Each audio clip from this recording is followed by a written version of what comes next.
Ben and Ben, Pao, Migs, bakit yun naman yung kanta?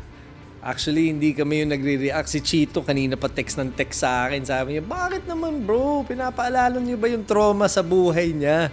Yung I'm a rocket ship on my way to Mars. Hindi. But in all fairness, from the kids na hindi masyado pamilyar sa kantang yon is talagang kinimkim nila and they made it their own. So, nakaka-proud. And in fairness, lumalabas yung galing ng Ben and Ben na mag-guide at mag-coach sa kanilang mga kids. So, salute to you guys too. Good job.